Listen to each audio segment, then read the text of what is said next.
Well, thank you for taking the time to join me. It's really nice to connect with you again.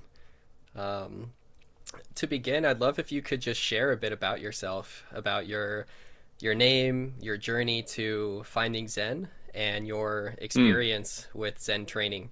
Kind of what brought you there.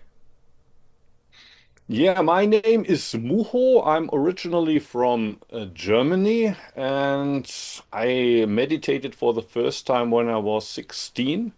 Zen meditation. That's when I heard the name for the first time.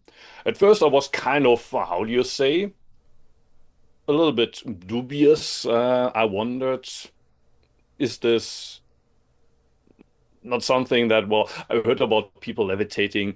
I heard of people having crazy experiences, but then also giving all of their money to their Indian gurus. So I was a little skeptical. I was skeptical about meditation, but then it didn't feel as if I was being ripped off by somebody. And actually, it helped me connect to my body. It felt like I discovered my body for the first time when I was 16. Oh, this person here breathing, that's also me. And the bird that probably was singing all day outside the window, I felt a connection there. So I started to meditate basically every day. And originally, my idea was to go to Japan right after high school to become a Zen monk. But then I decided to first study Japanese at university. And eventually, when I was 22, I came to Kyoto, was looking for a temple, and I found a temple that was a little bit um, far away, further away from Kyoto. Its name is Antaiji. At the time, there were no other foreigners there, but they were open to foreigners as well. And the first thing my teacher, my later teacher, told me there when I was still 22, just came from university, you create Antaiji. And probably he told that to everyone that arrived. So this is not a school. It's not about the older monks teaching you something and then you learn that and you follow. But basically, you create this space. You take full responsibility for your practice. One of the first things I had to learn is how to cook in the kitchen. And nowadays, I think also in America and in Europe, you can find Japanese udon restaurants. They're pretty popular, but in the early 90s, I had never heard about udon. I was told to make udon noodles on the first day. And I made them kind of spaghetti al dente style, and that turned out to be too hard for the Japanese. They liked the udon noodles a little bit softer. So the next day I decided I'll make them really soft and then they dissolved. Basically, every day I did something wrong in the kitchen. I couldn't really please the Japanese with what I cooked and was criticized a lot. So one day I said, sorry, but I didn't come to Japan how to learn how to cook. And then my teacher said, it's not about you. And to me, that sounded like a contradiction. In the beginning, he had said, you create Antaiji. And now he says it's not about you. So the following years, that was kind of my koan, the Zen riddle with which I had to sit. How is it possible that I need to create Antaiji, but it's not about me? In a way, today I have the feeling that's kind of the essence that I learned at the monastery from my teacher. It's all about you. You create the universe, you could say. I'm creating the universe in this moment. I'm creating my life, everything out there. But what I'm creating there, it's not about me. It's not about this person. It's not about Muho speaking right now here in Osaka. So I spent 8 years with my teacher. After 8 years, he gave me so-called Dharma transmission. My idea was to eventually return to Germany, but I said before I do that, somewhere in the big city in Osaka, I'll start a Zen group. And as I had no money, I lived in a tent in the park and invited people to join me for meditation at 6 in the morning.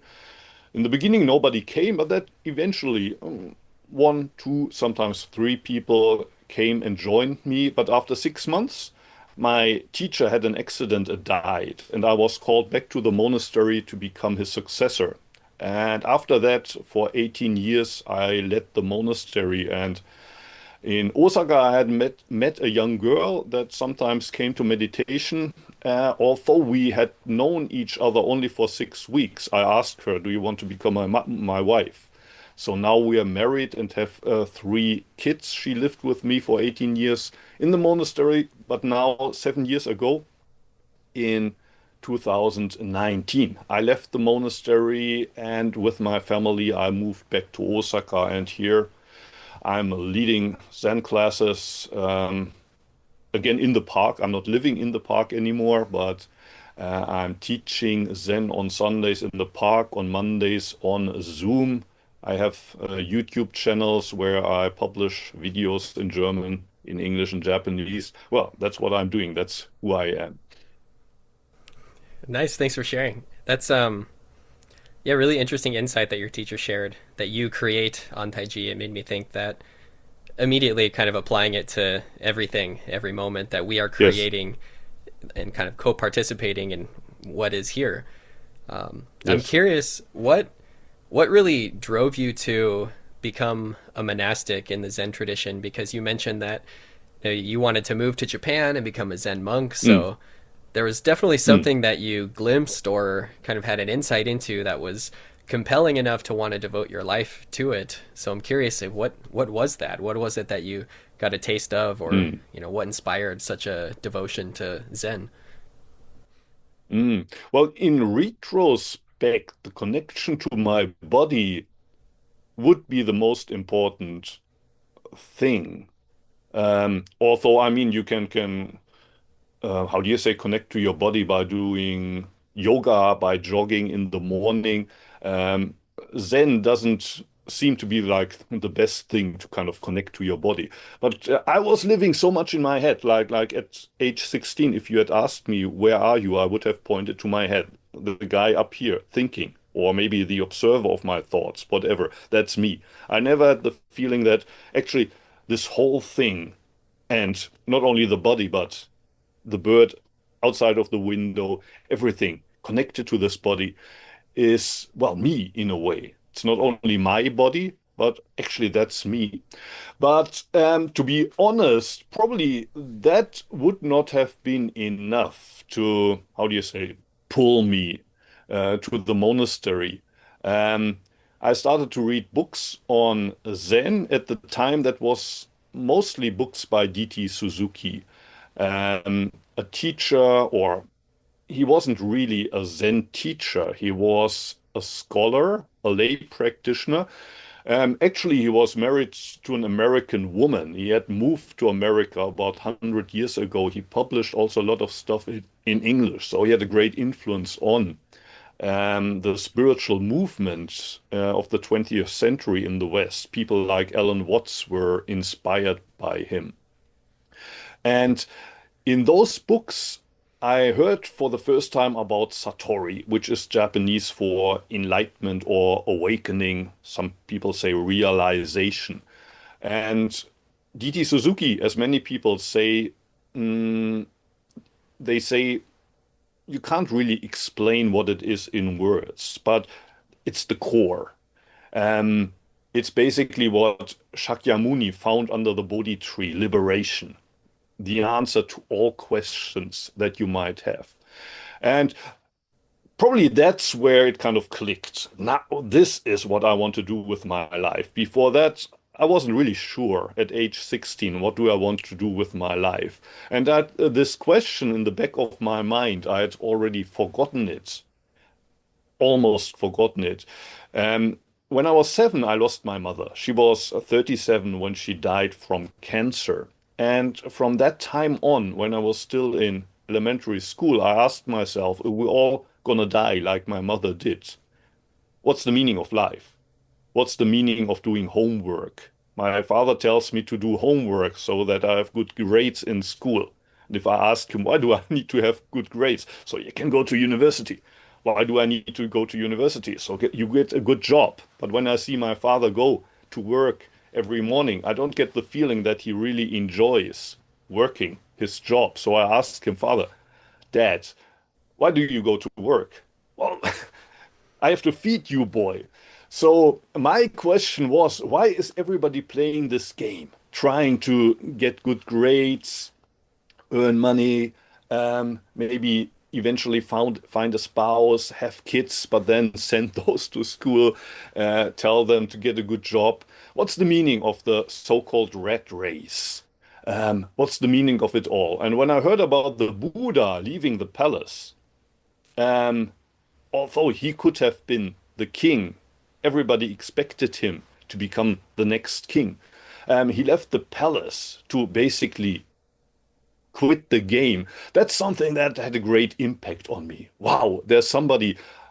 Until that time, I always thought maybe I'm the only one. Nobody else seems to ask himself this question. When I tell my friends about this, they make funny faces. What are you talking about? Meaning of life. We never asked ourselves the same question. And then I heard the story of this young prince who left the palace. And that's when I knew, oh, I'm not the only one. There's actually a long tradition of people that have asked themselves the question, and not only in a philosophical, theoretical sense, but they actually, well, moved out of the palace. They left everything behind to just sit there. So if Zazen is not only about kind of a physical practice, which also in hindsight was important for me to connect to the body, but it goes beyond that. It goes beyond, it basically means letting go everything and finding liberation in this life. Then I had no basically hesitations to go to Japan, to go to the monastery. If you ask me why Japan, why not Tibet, why not Korea, China, Thailand? At the time, well, maybe it was an accident that I got into contact with Japanese style Zen meditation. It's just that I didn't know so much about the other traditions. I met with Tibetan teachers also, but it was too much mandalas, too much incense for me, too colorful for me. While the Thailand thing, it was a little bit more too aesthetic maybe for me. Just follow the precepts and be mindful in each moment. Yes, okay, but kind of Zen for me, I like this kind of bare bones approach in Zen. Yeah, I've always appreciated that about Zen as well, that it's very simple and very direct and kind of strips Mm, away a lot of the, extra aspects of the kind of cultural things around Buddhism and goes straight to what the heart of it is. Um, it's funny, I find a lot of parallels in your journey with the Buddha and just mm, like this archetype of, um, you know, what is the meaning of all this? And I see parallels from yes. your journey and my own. When I was 16, I had the same Mm, kind of thought process and mm, same reactions from my friends. Like you're crazy whenever I'd ask these things.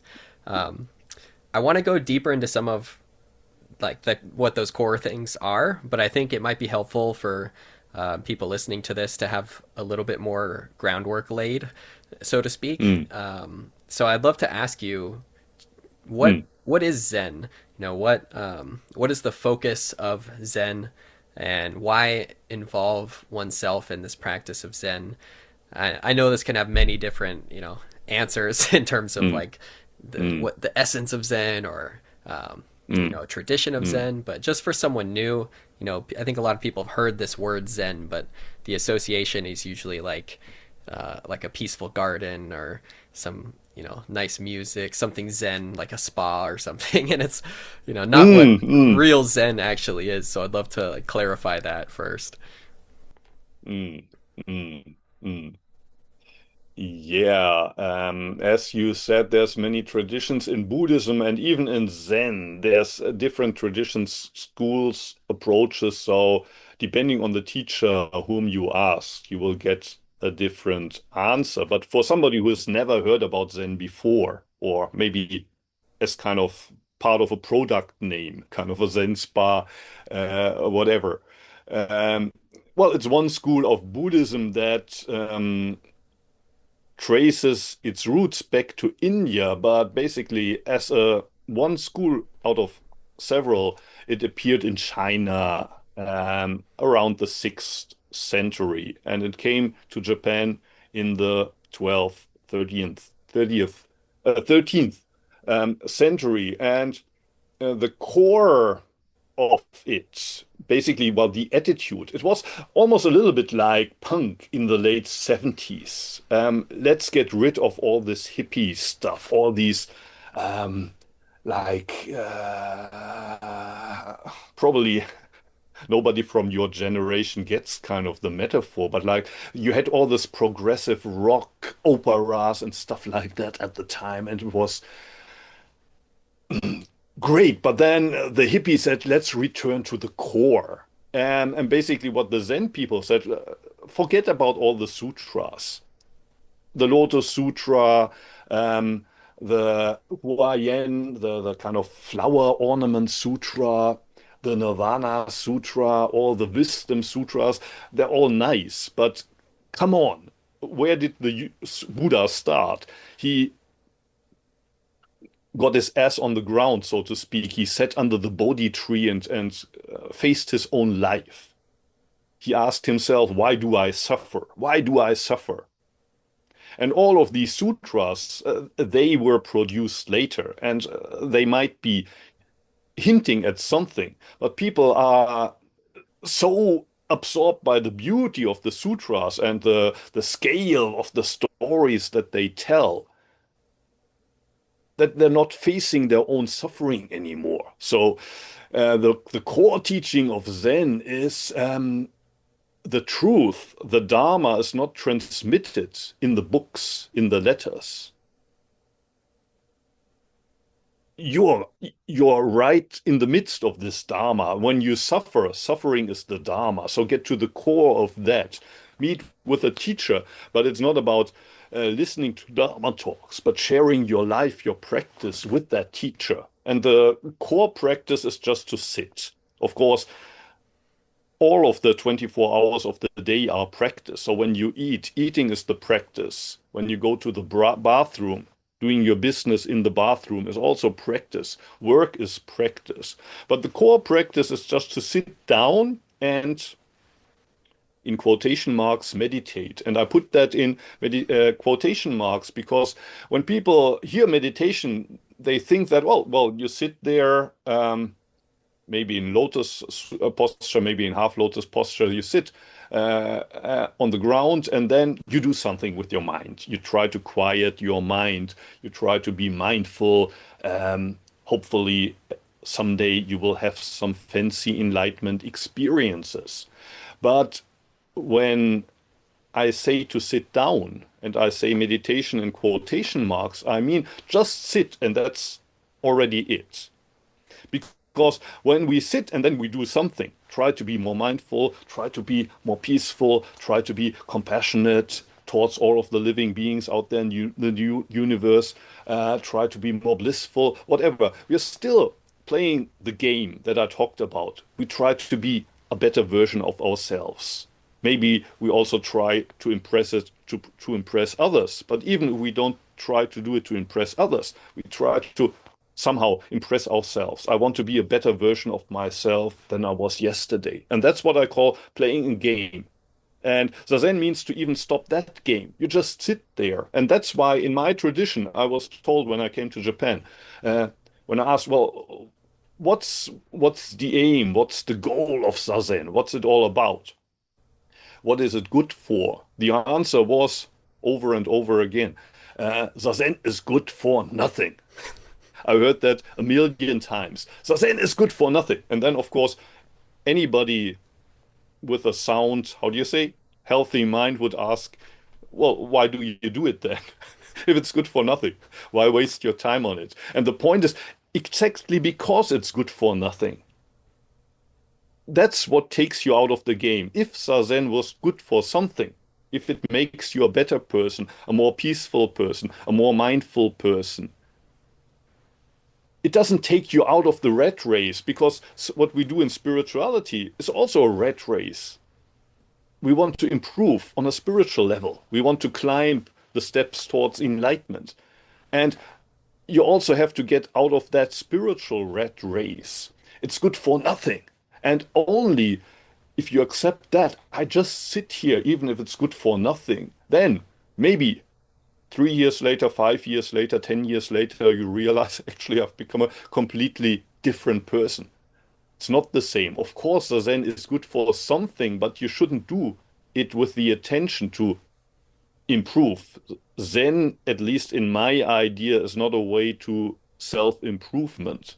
Even, even if at the end of the day it changes you, but that's not the goal. So what is Zen?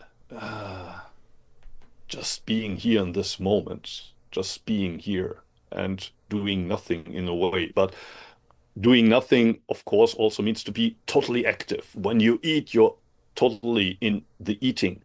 If you take a bath, that's what you do. You're fully there. You're fully there in the moment. The doing or zazen being good for nothing, what comes up for me when I hear that is I think about how, um, like you said, even when we are meditating to reach a state of peace or to become enlightened or to become a better person, we're doing it with a goal in mind. And so we're not Yes. really seeing ourselves or the present moment clearly. We're seeing it through Mm, this filter of our, goal or our desire or whatever our, intention is. And so I find like with mm, that practice of just sitting, by just sitting without a goal, things start to mm. reveal themselves a bit more clearly. And Yes. I think of this quote from Alan Watts. Actually, who knows if he originated it, but he said, "Muddy water is best cleared by leaving it alone." And so, like, if Mm, you have a glass of water with all this sediment in it, and you set it down, mm. it starts to settle. The more that you keep, Yes. stir it, it stays cloudy. And Mm, I feel like, just mm, sitting, that practice in Zen is similar to that. Like, by just sitting mm, with no desire, ambition, goal, anything, but really just mm. sitting, all of that starts to settle and then it becomes more Yes. clear. And I think it's like Yeah. the one, maybe not the one, but a primary activity in which the ego is Mm, not really involved and trying to mm, force reality to be a certain way. And so it's mm, able to get a sense of how it actually is. Is that like mm. an accurate, you know, understanding somewhat of what's going on with zazen and that meditation practice? Yes, I think it's a pretty accurate picture, but probably every advanced practitioner, again in quotation marks, is aware of that. But a beginner should be aware that in the case of a cup of tea, a couple of minutes, and these tea leaves will settle to the ground, it will clear up. In the case of meditation, we're talking about 3 years, 5 years, maybe several decades. What you first realize is you sit for 3 minutes or so. For 3 minutes, your mind is kind of still, but then a lot of things come popping up. So the Dharma is manifesting, but often it's manifesting in all kinds of thoughts, feelings, doubts, and then pain. So um, you have to allow all these things that want to manifest to come up.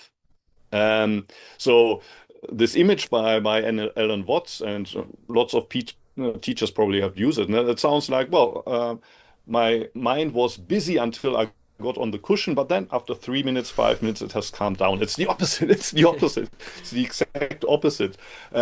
It sometimes I use the image of you take the lid of a pot, and until then, you didn't feel the smell in the kitchen. And when you take the lid off a pot, often, well, it's a very delicious smell, but in the case of Zen, it's usually it stinks. It stinks for a while, and the more you stir in the pot, the more it stinks. You don't have to stir in the pot, but take the lid off and allow it to, well, stink as long as it wants to stink. And sometimes that can take actually, well, years, even decades. But then the smell is not the same anymore. After a while, the stink, and while again, can mean 30 years, 40 years, 50 years, maybe a couple of lifetimes, whoever, who knows, who knows. But the sting goes away. The sting goes away after a while. But until then, for a long time, you have to sit with the chaos, with the stink. Mhm. Don't Yeah, expect you Zazen to mentioned. work in, in 3 or 5 minutes. Yeah, I did think of that too. That the settling with a glass of water is doesn't take long, whereas that mm, settling, in my experience with sitting, it's like, mm, yes, the mind gets really busy, but as I allow it to settle, it gets a little more clear.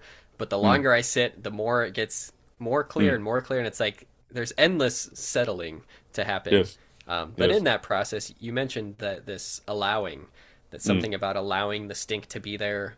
mm, And I'm curious if you can share a bit more about that because mm, that's something that has really stood out to me about Zen practice or just spiritual practice in general is this understanding of allowing things to be as they are rather mm, than trying to make them into a certain way, even if that mm, seems to be a better way or a more holy or peaceful or whatever kind of way.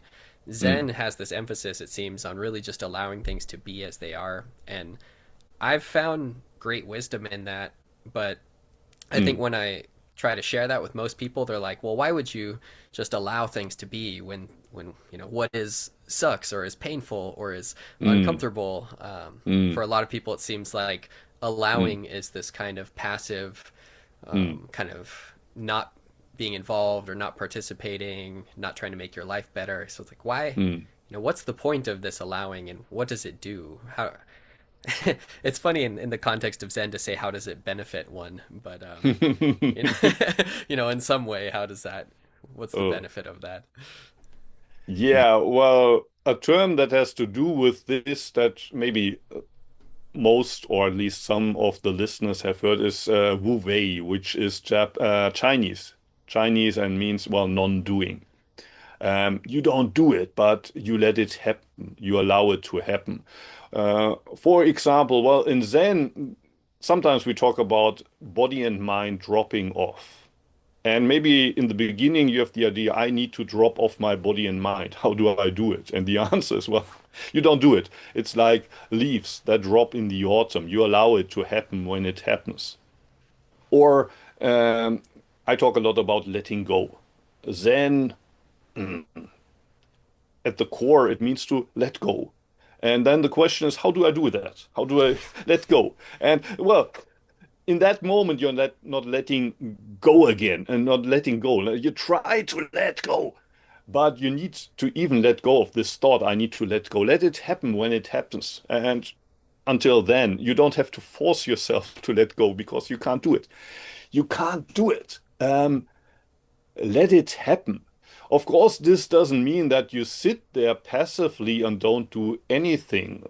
It's Wu Wei literally means non-doing, but actually it's the most active state because um, before that, there's always this me that says, well, maybe I should do more, maybe I should do less, maybe I should turn right, no, maybe I should turn left.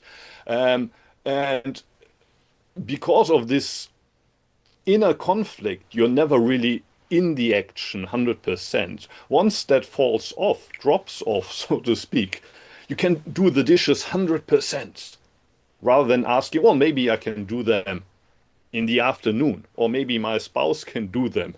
I did them yesterday, maybe today. The other person can do the dishes. When you do it, you do the dishes. You're 100% in that. And another question that you raised, a valid question. Non-doing, does this mean that I leave reality as it is, even though I'm very aware that it sucks? I want to make a change. If you don't change the world, you're part of the problem. Um, how is it called in English? The prayer of solemnity? It's a Christian prayer, but I mean, it has also something to do with this. So it's a Christian prayer. It starts with God. God, please give me the solemnity to accept the things that I can't change. And that's really Buddhist. I mean, there's so many things out there that you can't change. Maybe you could even say everything. Even what I say now, I can't change that because it happens. But the second line is, and please give me the courage to change the things that I can change. And I would say that's also true for us Buddhists. So I'm not one of those who say, well, there's no self in the first place, so what could I change? If I feel that my life sucks, I should change it. If I feel that I should quit smoking or drinking, I should do it. And I should do it now. If I don't do those changes, nobody's gonna help me with that if I don't do it now. It's not never gonna happen. If I say I can do it tomorrow, I'm going to say the same thing tomorrow. And then the third line is, please, God, give me the wisdom to distinguish the one from the other, because often we don't see the distinction. We try to change the spouse rather than change ourselves. We try to change the past rather than do it today. Um, there are so many things that you can't change, like the weather. You can't change it, but you can change your plans for today. You wanted to take a walk, but it's raining. So there are lots of other things to do on a rainy day. So accepting things as they are seems to contradict this. It seems to only emphasize the solemnity part. I just accept things as they are. And um, nowhere in Zen, or maybe not nowhere, but seldom you hear people about changing things that they can change. But to me, there's really no contradiction there when you realize that this feeling, I need to change. I want to change things. I want to change the world. That's also part of reality. And accepting things as they are doesn't mean that everything needs to stay until how it was until yesterday. Because today I have the feeling, no, I want to change my life, and I have to accept that too. Maybe I cannot change all the things that I would want to change because some things are beyond what I can change, and that I need to accept as well. But this feeling, I want to change things, also needs to be accepted and, of course, balanced with other factors. If I have the feeling, I would rather have the sunshine today, but it's raining. I need to accept that I feel that way, but doesn't mean that I can change the weather. But certain things I can change. If I have the feeling I want to quit smoking, it's not good for me. Well, then do it. Accept that means don't accept that you're smoking, but accept that you want to change that habit and you can change the habit. So acceptance means also to accept the impulse to change things. It doesn't mean to negate this impulse, I want to change. Acceptance is not a negation of change, but rather it's also an acceptance of change. Things want to change. I think what comes up for me when I think of acceptance is also non-resistance. Like Mm, that part of the accepting and the allowing is like the letting go of this fighting with mm, reality, this kind of resistance and tension. I know in Buddhism they often talk about it as attachment and aversion. That when things are pleasurable, I mm, like it, mm, I want to hold on yeah, to it. When it's mm, unpleasant, I want to push it away. And that creates this kind of tension. So it's like whenever I think that this should not be happening, but it is happening, I'm creating resistance and tension. So I think by accepting, it's like, okay, letting it be as it is, and that mm, lets releases that resistance, and then I can decide, how to change mm, it if I can, or how to accept it if mm, I can't. Um, yes. yeah, that's what comes up for me around that is the resistance. But it ties Mm, into a few things that I am, directions I could go. But I guess the main one that comes up is around suffering. mm, Buddhism is very much focused on understanding and alleviating suffering. So I'm curious from a Zen perspective, or even just from your own experience in engaging in this practice, what is suffering or dukkha, and what is the real cause of it, and how do we alleviate it? And how does Zen play a role in mm, that? mm, mm. Yeah, in Buddhism, we talk about the so-called Four Noble Truths. And the first one in India was called dukkha, and dukkha means suffering. So basically, the first noble truth is you suffer. And maybe for some people, the word suffering is too strong, but what is meant is you're not satisfied. You're never completely satisfied. Um, Even if you had a really good day, somewhere in your mind, you ask yourself, but maybe I could have enjoyed myself even a little bit more. You ate something delicious, maybe in a restaurant, but then with one eye you look, what this is the guy at the other table eating? That looks even more delicious than what I'm having. You found a girlfriend, and after a couple of weeks, you start to compare with other girls. Is she really the best one? And she's great, but there could be uh, a greater girlfriend somewhere more beautiful. And in spirituality, you found your teacher, and then you start to compare. Maybe there's different teachers, different traditions that are even better. They have even more profound truths. So that's what's meant with dukkha. You're never completely satisfied with what you have. The second truth is, well, there's a reason for that. There's a reason why you suffer. And actually, the reason is not out there. It's not the fact that you still haven't found the right one on Tinder.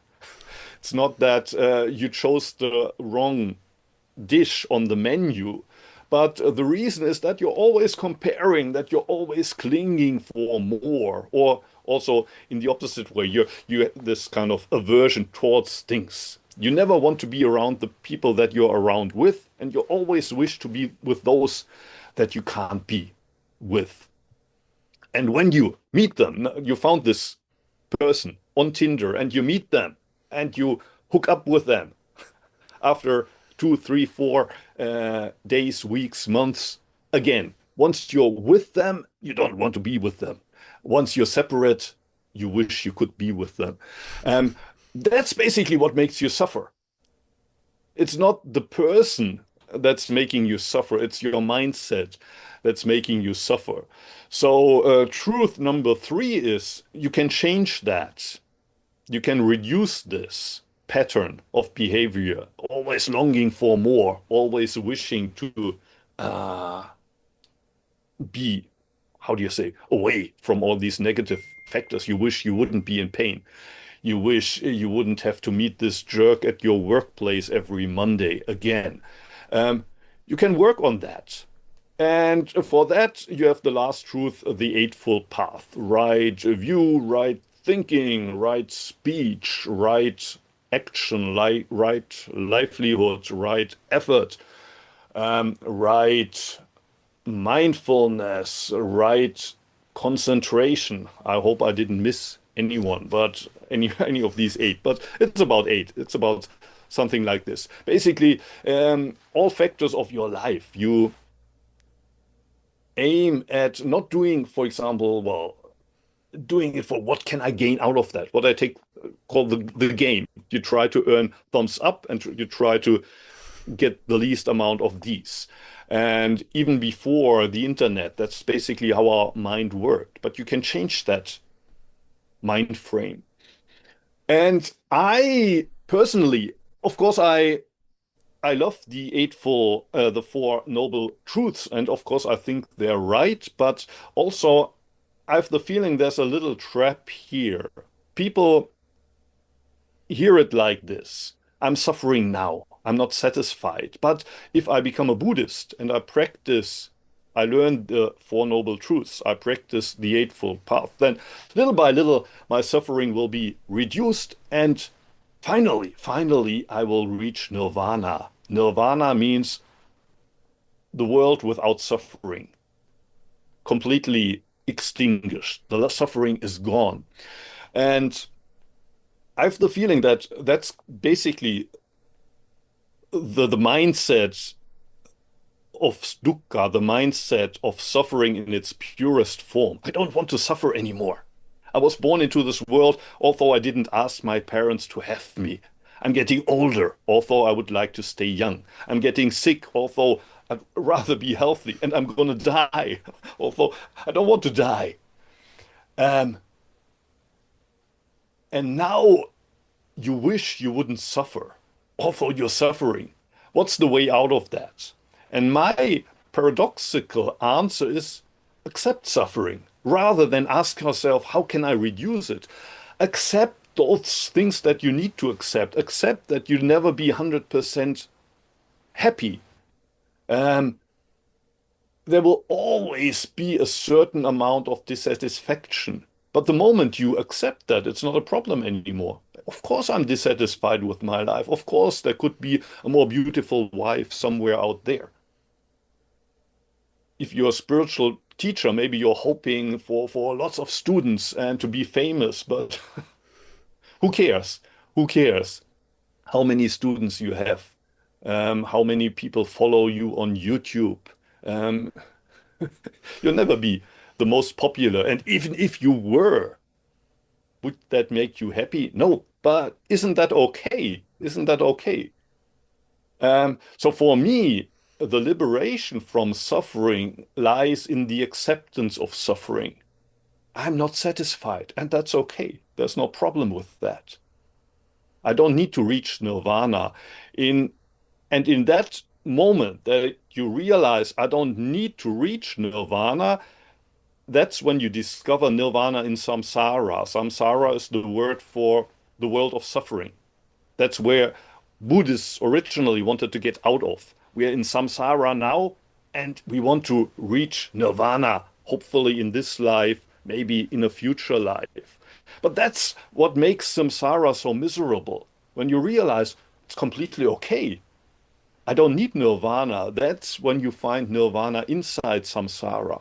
They are not separate. They are two sides of the same coin.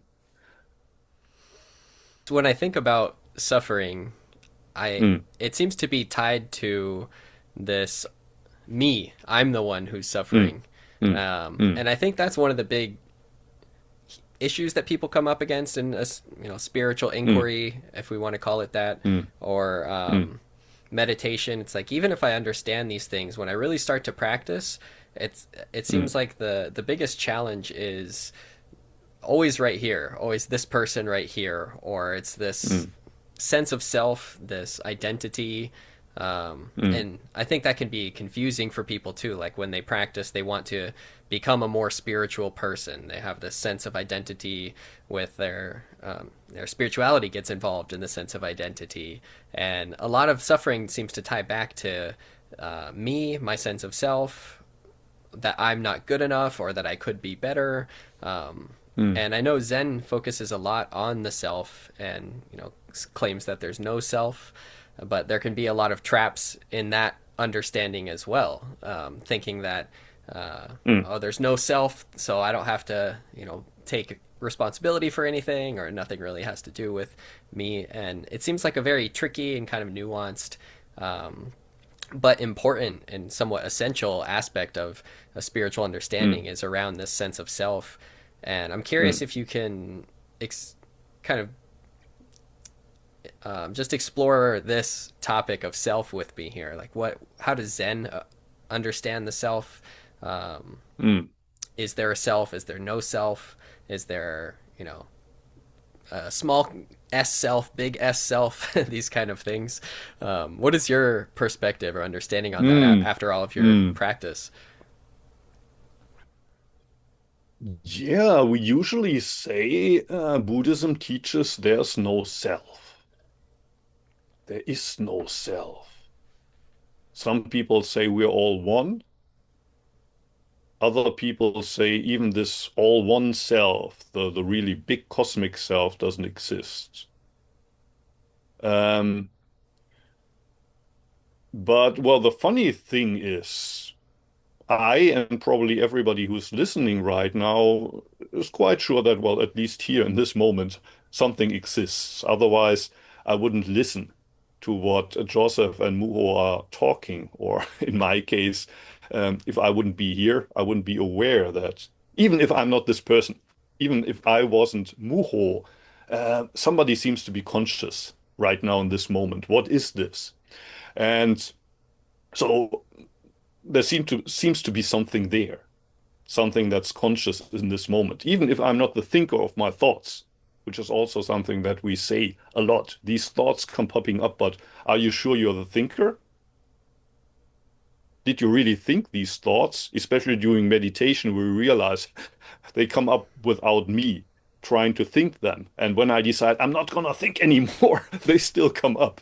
So obviously, these thoughts appear and disappear quite independently from this thing that I call I myself.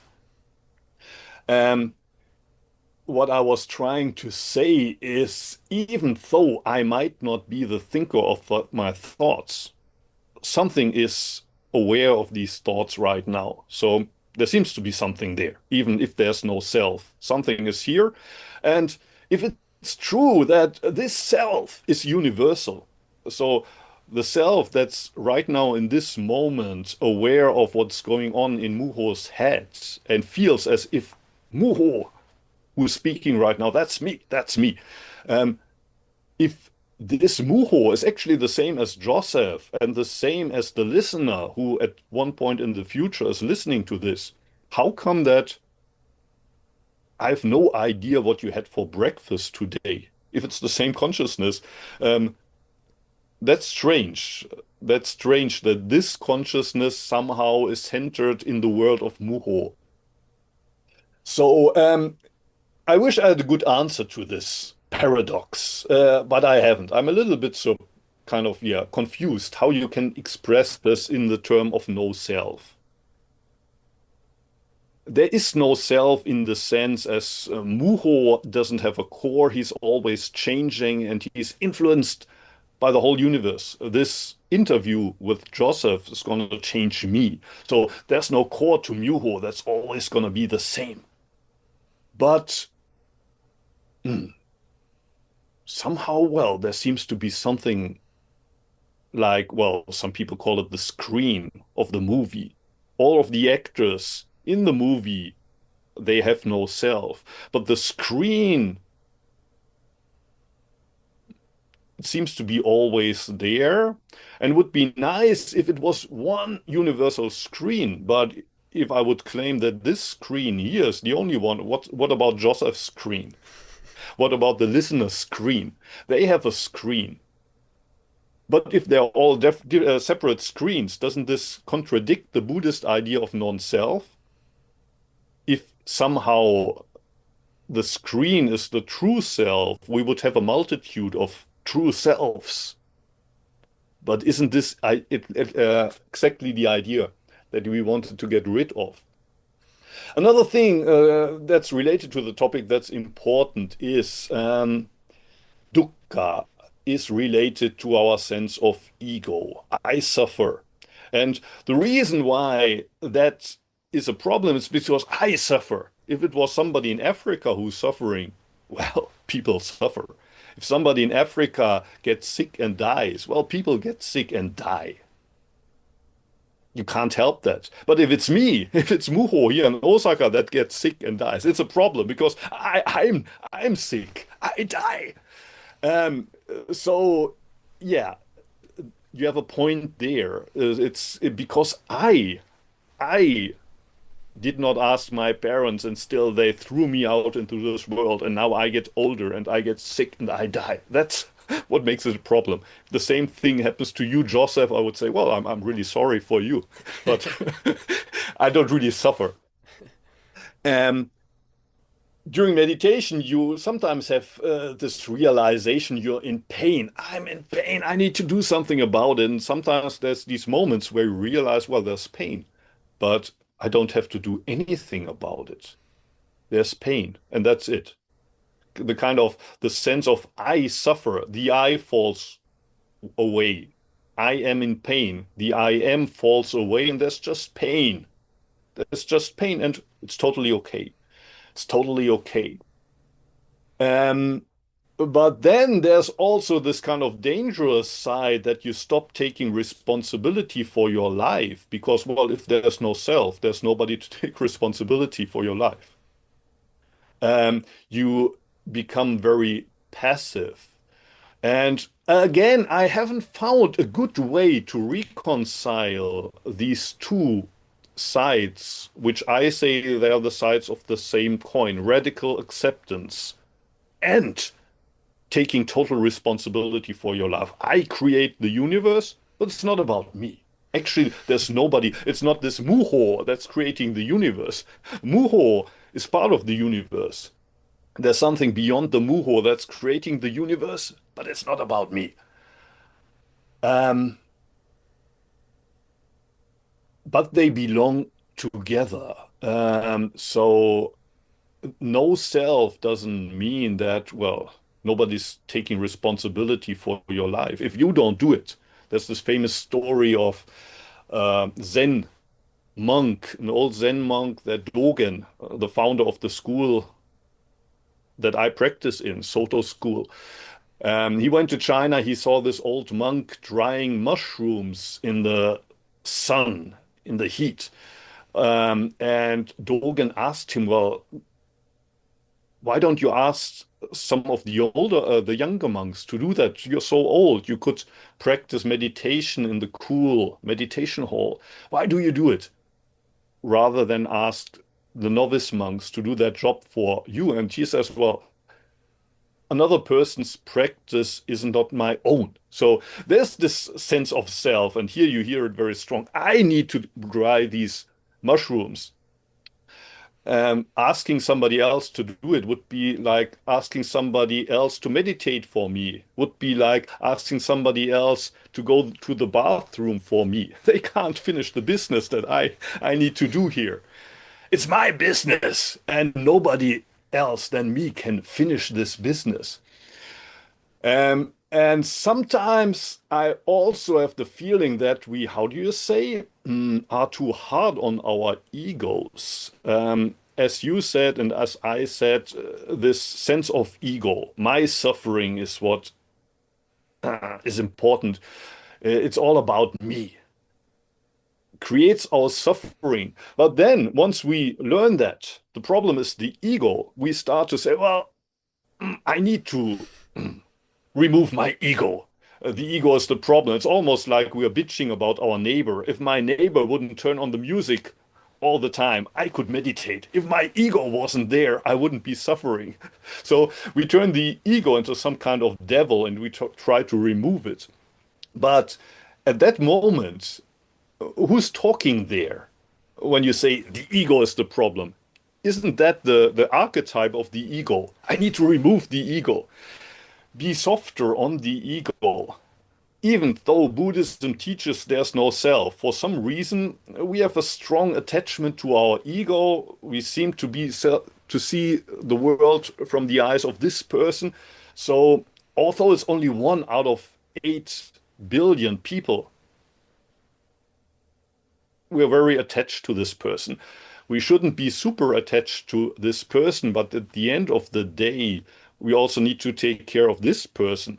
And for some reason, it seems to be the only person whose mouth I can feed directly. Of course, I can feed my kids, but if I don't eat with this mouth and if I don't take this person to the toilet when he needs to go to the toilet, nobody's gonna do the business for me. So letting go of the ego doesn't mean that I don't take care of this person anymore. And again, the ego is not a devil that we have to fight against, but well, be nice. It's like a 3-year-old kid. And sometimes you listen to the kid, sometimes you don't. You don't have to give it the sweets that the kid always wants to have. But sometimes you can also feed this 3-year-old ego a little. Hmm. Yeah, it makes me think of this again an Alan Watts quote. He says, "Getting rid of the ego is the biggest ego trip going." It's like this Yes, this ego thinks, exactly, if I can get rid of this exactly. ego, then Yeah, I'll be yeah, even better, even more yeah, spiritual and more special, yeah, which the ego just loves. And so yeah. I do find it Mm, really interesting that, this is where a lot of spiritual understanding gets really like tricky and kind of slippery. And mm, the mm. it makes me think of this Zen saying, actually. I think it's a Zen saying. It's like heaven and hell are a tenth of an inch apart. Have you heard that before? Um, Something like that. They're a tenth of an inch apart. It's like the difference between being in Mm, heaven or being in hell mm, is like mm, basically a thought. It's like this littlest mm, difference.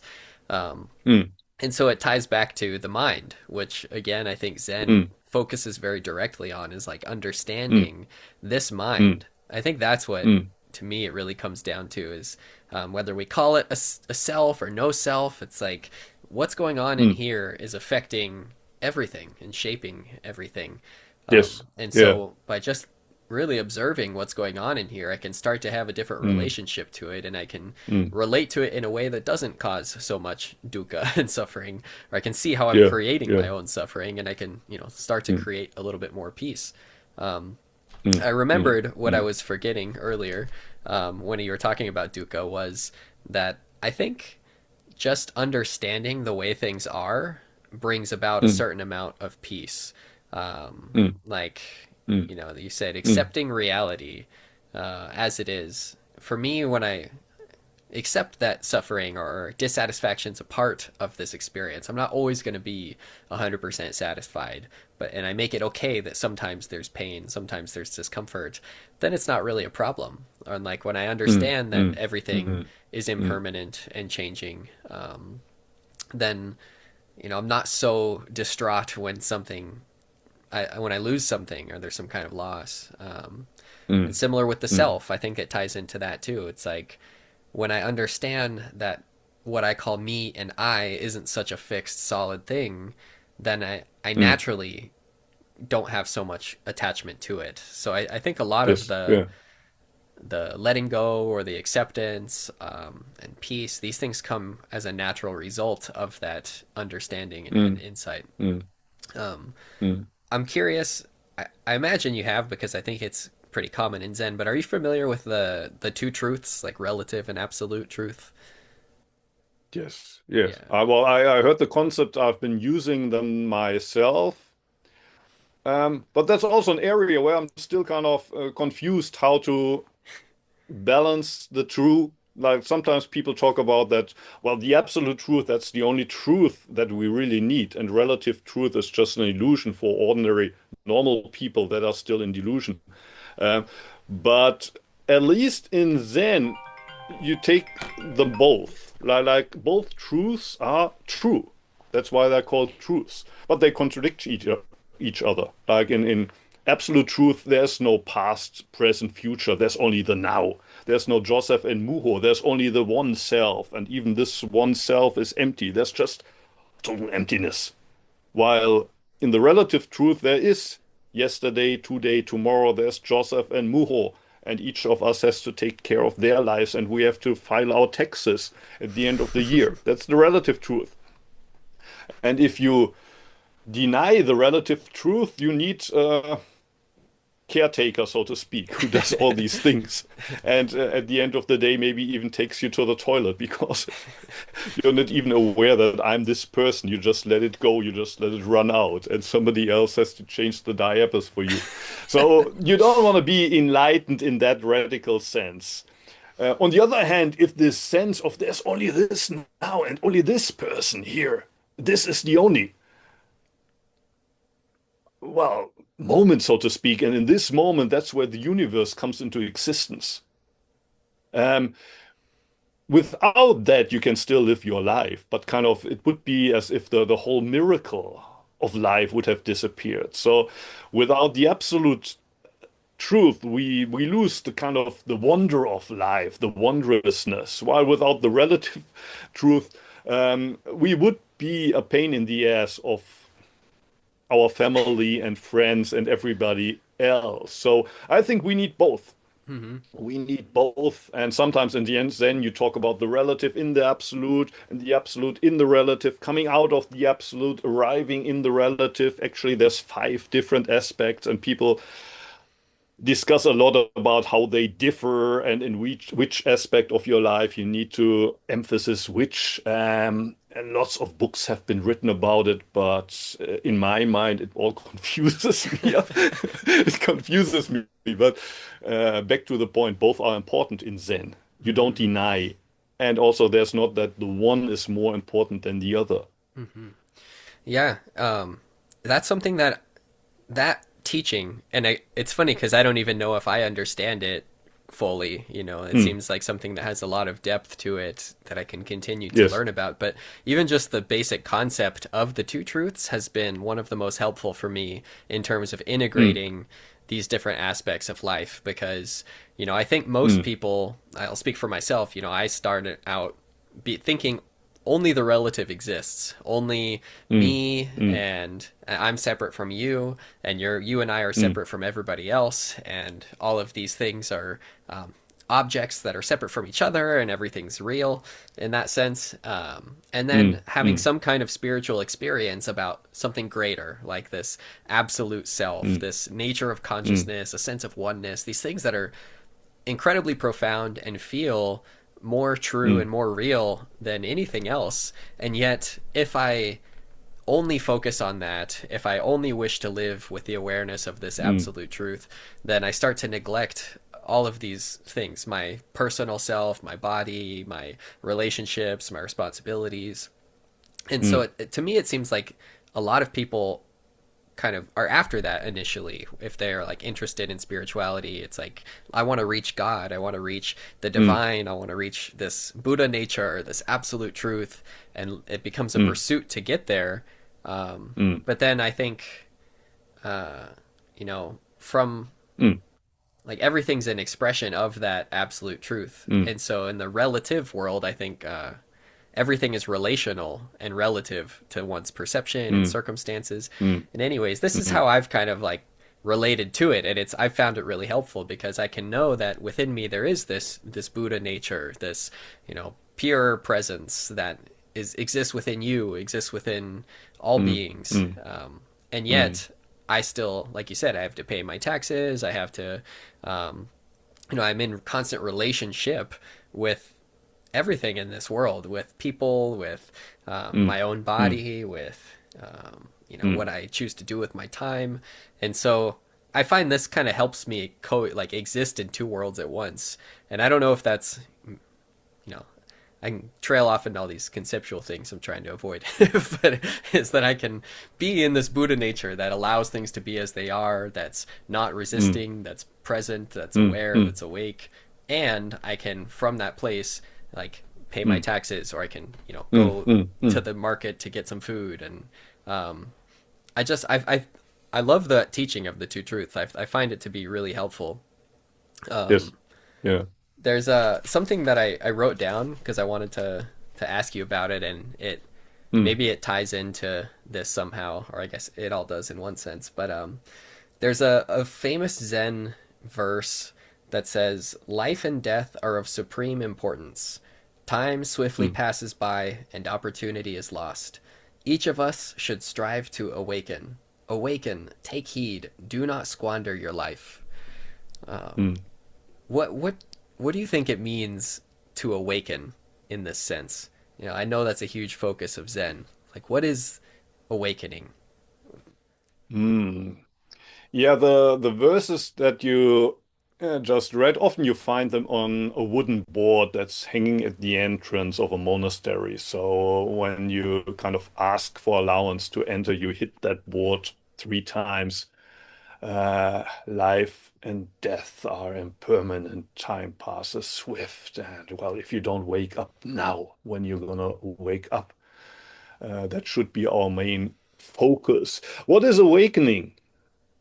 Mm, Probably there's a lot of definitions out there, but I would simply say awakening is not some kind of spiritual experience that you're chasing after. And of course, it's not a theoretical understanding of Buddhism, but when we talk about life and death, it means to encounter life and encounter death to the full today. In a way, you could say, at least from this point of view of absolute truth, this is the first day of my life. I just came into existence, but also I'm dying right now. Today, I'm living the first day of my life, and I'm dying the last day of my life. And to actually, well, encounter that, eat the soup that you eat as if it was the first time. Taste the soup as if this is the first time and the last time you're tasting the soup or the coffee that you're drinking. Look at the sky and wonder about the clouds as you were wondering it like a child. This kind of childlike curiosity, wonder, the sense of wonder has, at least in my view, something to do with awakening. It's not some kind of special state that only the very accomplished practitioners reach, but it's basically when you let go of all the stuff that you learned about Buddhism and all the experiences you had and all those hours of meditation, forget them and live this moment, return to this moment. You've been always in the moment, but your mind was somewhere else. Awakening means the mind returns to this moment. Here, now, that's when life and death are manifesting. So it's like a. Can I? Oh, go Sorry? ahead. Go ahead. No, no, no, no. Well, actually, I wanted to maybe return to this thing of absolute truth, relative truth that you mentioned, and you mentioned that in the beginning, for you, there was basically only relative truth, and you were very, very attached to it. But then it can happen when you're on the spiritual path that the opposite happens, and you become very attached to absolute truth, and you're certainly not attached to filing your taxes anymore. Why would you? That's only relative truth. And some people, they're not even attached to their family anymore because family, what is family? It's not my true self.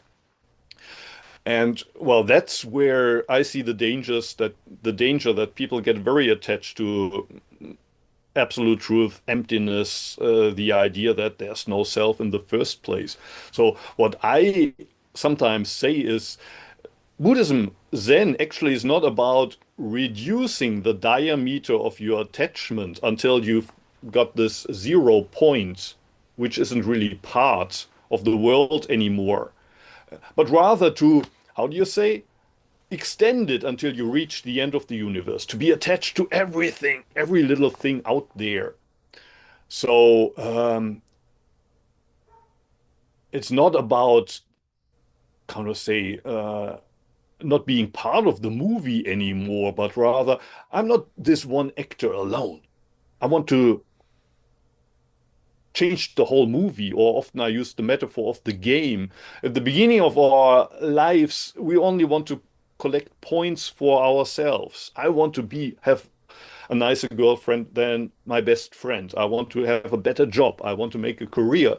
But the change that occurs is actually, I want to play this game in a way that I can enjoy it and that the others can enjoy it.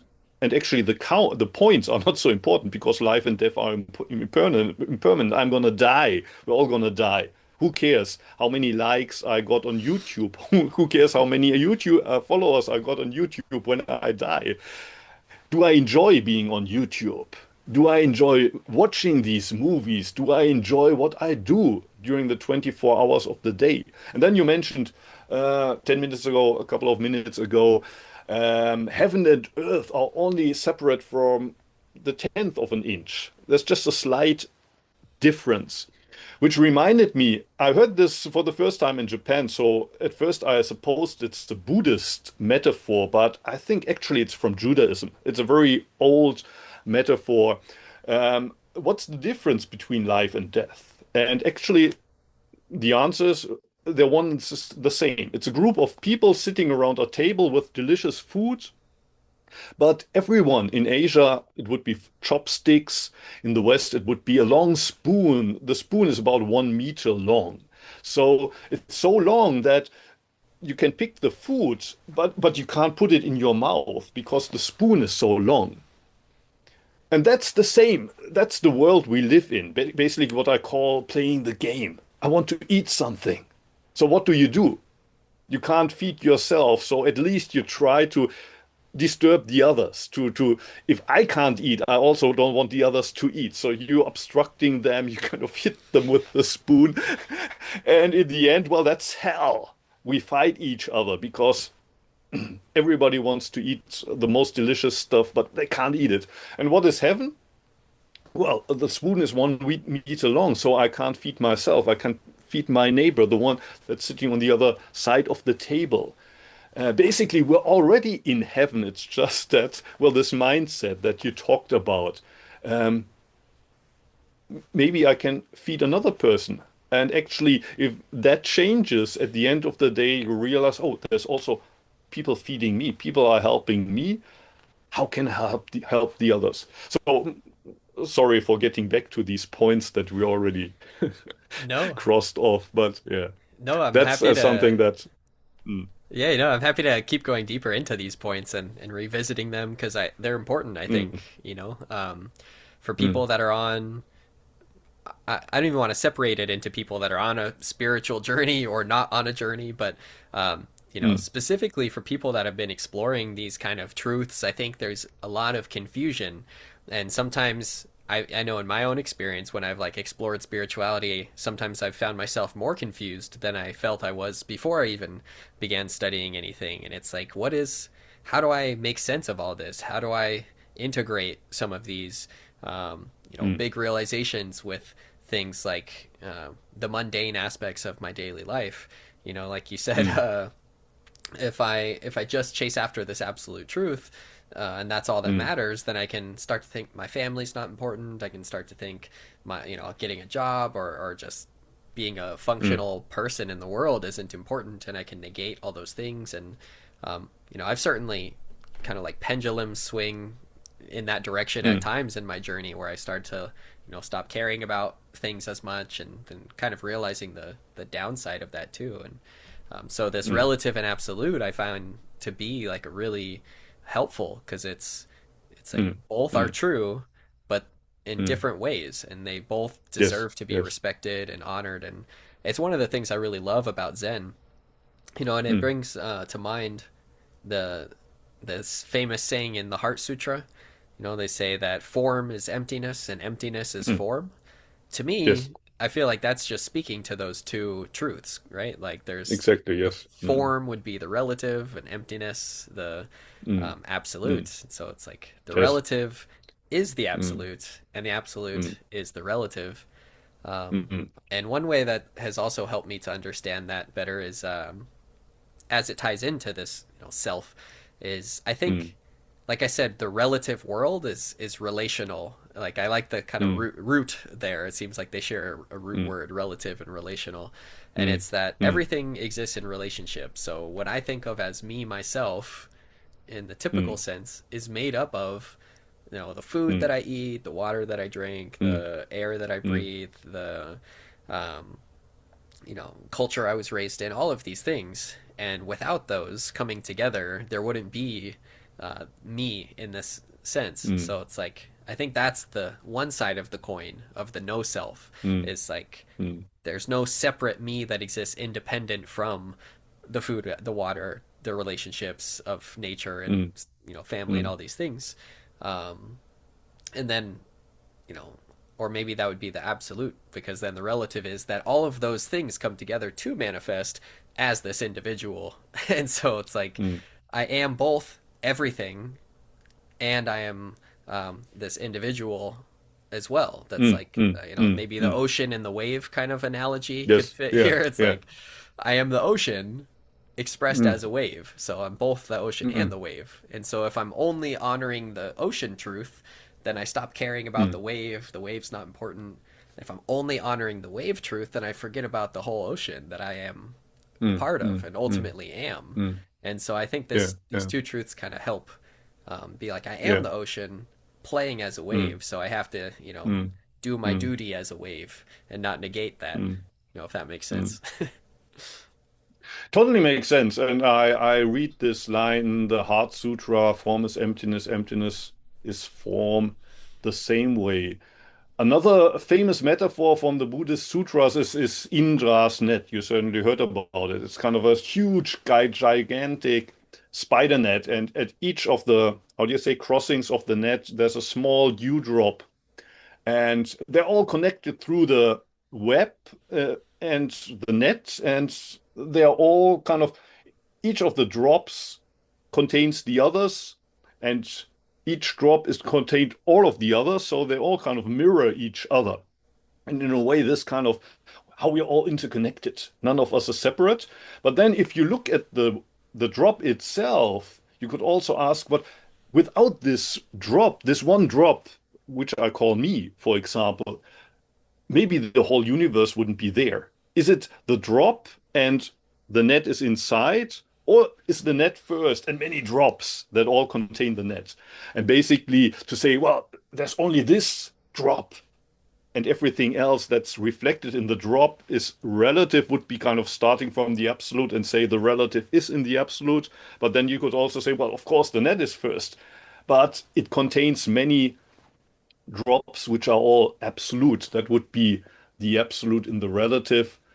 And Dogen, he writes a commentary on the Heart Sutra where he says, form is emptiness, emptiness is form, but also form is form, and emptiness is emptiness. And then he continues with there's 10,000 phenomena and 100 grasses. So that's basically this idea to make five out of absolute and relative. There's also from the standpoint of absolute, you don't have to compare it to relative anymore. Emptiness is just emptiness. But then when you file the taxes, forget about the absolute truth in that moment. Form is just form. And then at the end of the day, you go out in the park and there's the smell of the grasses. So you forget about both truths, so to speak. You return to return what is right now in front of you. Excuse me. That seems to be like the unifying ingredient to all of this is presence, is being present Yes, with yes, what is here. Because yes.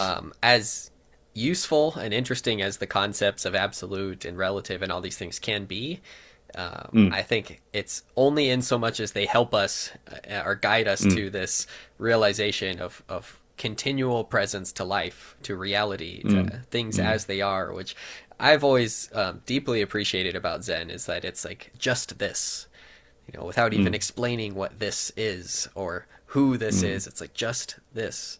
mm, I had a kind of interesting insight.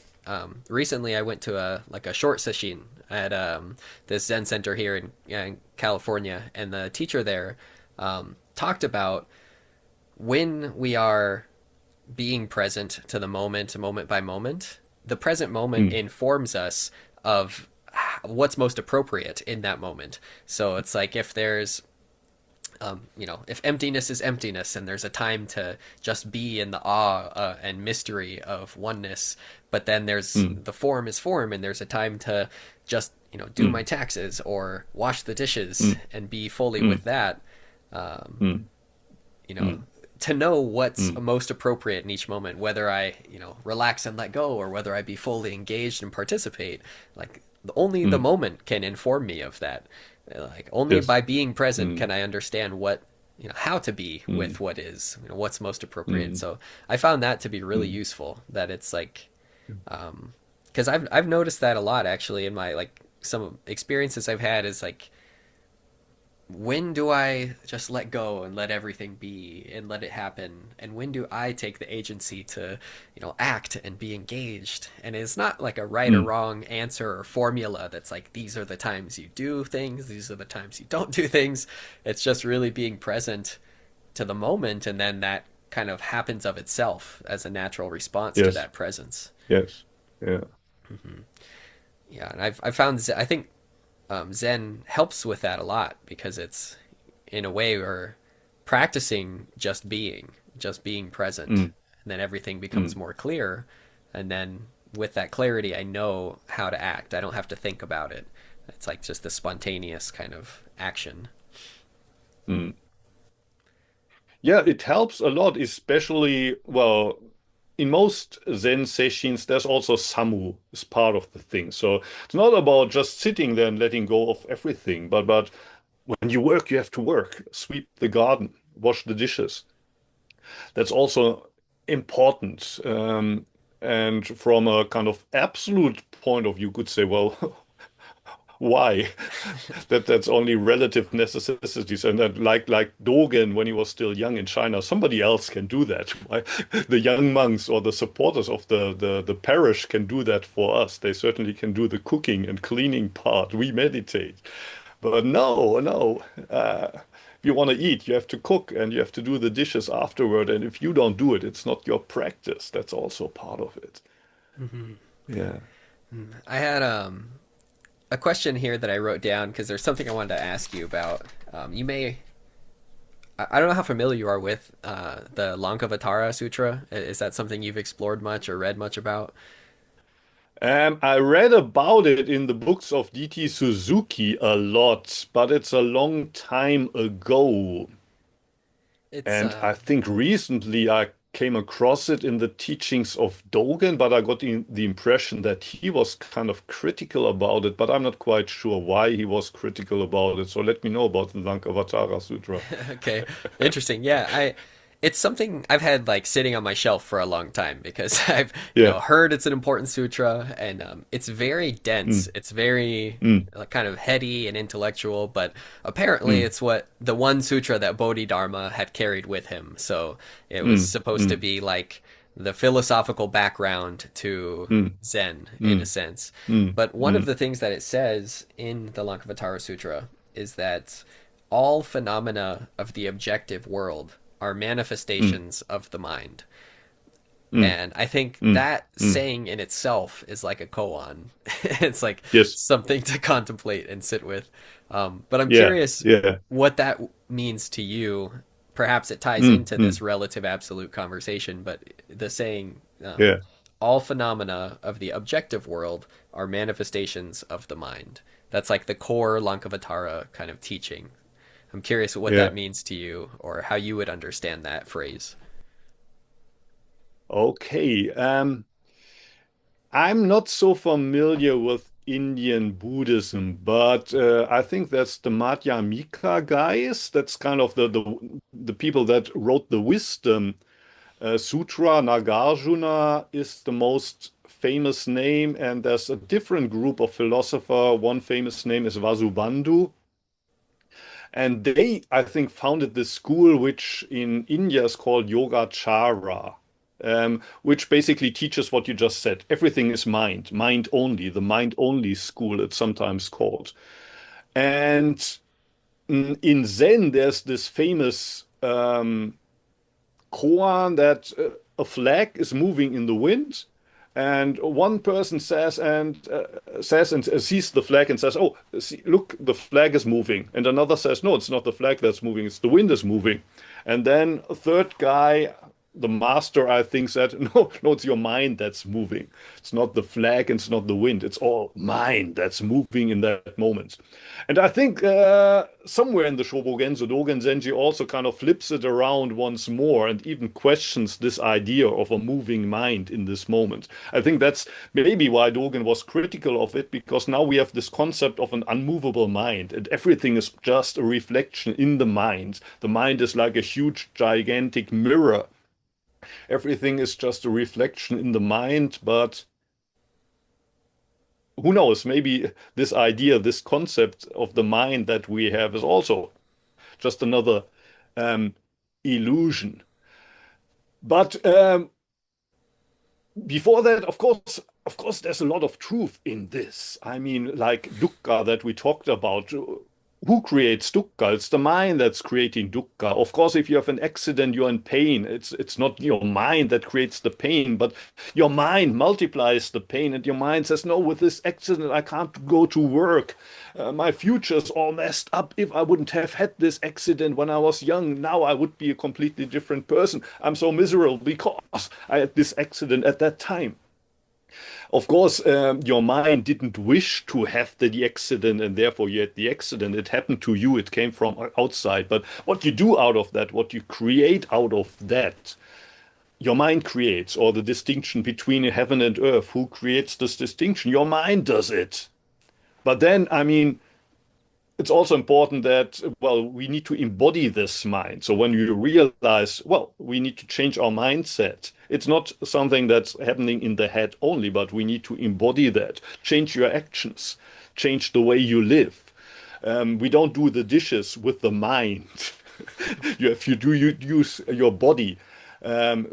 Well, the danger with this mind only thing is, well, it's only mind. So I don't act in the movie anymore because I realize it's just a movie. I can just be the screen here. No, even though it's only a movie on the screen, you're also the actor Mm-hmm. somehow. Somehow you're still the actor and you have to play your role in the movie. Yeah, again, I just tie it back to the two truths, like, the screen being the absolute, the movie being the relative. I was curious to ask you, just purely out of curiosity, because I've, Mm, explored a lot of different teachings, and I come across ones like this often. Like in Tibetan Buddhism, mm, they're very big on things like this too. That all is mind, all is a mm, projection of the mind. And in some ways, I mm, can understand that, like how you mentioned, the mind creating dukkha. It's like if I, stub my toe, there's the fact that I mm. stubbed my toe, but then there's this mind that can say, like, I wish I didn't do that, or who put this thing Yeah. there, and now I can't walk for a week, or whatever it is. So the Yeah. mind obviously creates all this extra Mm, interpretations and perceptions that aren't really what we're seeing, but how the mind is interpreting it. So I understand that. And then I can mm, understand, like, even, seeing you right here on this, Zoom, it's like there's the visual input, and then my brain is creating an image. And so, in a way, what I'm seeing in front of me is being projected inside my mind, which is fascinating, true, even scientifically. But again, like there seems to be a disconnect too, or some aspect of it. Like I guess I try to understand, like, is it all mine? But then how would it? You would be just a figment of my imagination, not an actual being that I'm mm. engaging with and talking with here. So in that sense, it doesn't quite add Yeah. up. But Yeah. I see that teaching kind of in a lot of different traditions, and I think my mind is Mm. still trying to understand it. So, um, yeah, I was just Yeah, yeah, I curious. think that reconnects to where I said I'm still confused. Like, are there many screens? But there's to be supposed only one screen of the movie. But then, if this is the only one, it would mean that Joseph is just a creation of my mind. He doesn't really exist, and that doesn't sound true. Especially if you're talking to about your kids, for example. Don't they have minds of their own? I mean, they should be Mm-hmm, the one, the one consciousness. And some mm-hmm, people say, well, actually, this consciousness has just forgotten that it's also the other consciousnesses. So I don't know how much sense this makes because at this precise moment, you are conscious that you are conscious. How can this consciousness have forgotten it when on the other side, so to speak? Um, I mean, a metaphor that I created for myself or that helped me to make a little bit of sense. I don't know how much sense it is, but today it's the end of April. When people see this, it's going to be another day of the year. Eventually, it's going to be November or December. When it's December, is it going to be a different now, or is it still going to be the same now? And you could say, well, of course, it's a different now. It's going to be December. But the nowness of the now is still going to be the same. And so you could argue that we're connected in this way, this kind of course, what Joseph is conscious of in this moment is totally different from what this Muho is conscious of and what the listener is going to be conscious of. Completely different things, but the kind of at the core, what in the case of time would be the nowness, this sense of selfness. Now I'm aware of Muho, or now I'm the listener of this talk. And in December, we might have forgotten all of what happened in April or in May. And even the sense of nowness is gone, but maybe it's the same. I don't know if that makes much sense, but that's the furthest I got with explaining it to myself, why we could be so separate but also the same at the same time. Why mm-hmm. Joseph and Muho lead completely different lives, have completely different consciousness, but maybe at the core there's the same nowness or the same consciousness to their consciousness. Mm-hmm. Yeah, I mean, I think that's as much, from my understanding, I think that's how it is. But it's like the relative and absolute thing again. It's Mm, like mm, from the absolute perspective, it is always now. Even in yeah, December, in the mm, like yeah, so-called future, when I experience that, it'll be now mm, when I experience mm, it. in the past, mm, when I experienced the past, it was now. So, on this absolute sense, experience is always now. But then, of course, there mm, was, even 10 minutes ago when we were talking, and, an hour from now, there's those mm. are real too. And, Yeah. but it's like that relative aspect. And when it comes to consciousness, I, I hesitate because every time I say it's not it, and that's one of the things I think that's funny about what Zen points to. It's Mm, like ultimately mm, all of these are concepts, and the real mm, fact of the matter mm, is now and how you meet this mm, moment. And mm, so I love mm, having these kind of discussions, and I think that they're mm, helpful, mm, but I also hold them mm, loosely because it's like what anything I say mm. about it's not totally it. That being Yeah, yeah, said, my yeah, closest approximation to it is yeah, that no matter if I am, I have the experience of like yeah, everything's yeah, subjective for me personally, and then you have the experience of yeah. everything's subjective Mm, for you. And no matter what body, if in this body, in mm, Muho, your body, and an insect, and a mm, animal, and a plant, they're all experiencing themselves as as this mm, subjective presence of, maybe they don't have the cognitive ability to say me, but there's this sense mm, that mm, there's the mm, self here, the world out there, and that is universal. I think for all beings, there's human being, mm, animal being, insect being, plant being, mm, but the being, the fact of just consciousness is always there. mm, And that's kind mm, of how I understand it. And then I think of that Indra's net of jewels that you mentioned, that like mm, mm, that's kind of points to this like holographic kind of nature of reality. I'm not sure if you've come across the idea of like the universe as a hologram kind of thing, but like a hologram, if you have like a hologram of an apple and you cut that apple in half and then you zoom into one of the pigments in the hologram, inside there's a whole apple again. And you cut it in half and mm, zoom mm, in, there's a whole apple. And somehow every single part contains the whole. And I think it's something like that, like beyond probably our monkey mind, like understanding can even fathom, but it's like mm, somehow within mm, each one of us is the whole being, the whole consciousness, in that kind of holographic way, where it's like it seems like this separate part, and it kind of is, but when you look in it, it's the whole thing. And I think that's mm, kind of mm. what like that Avatamsaka Sutra and like the net of jewels and everything points to. But yeah, I wonder how relevant these understandings are, um, Mm. for daily life, or they're like life changing, perspective changing realizations.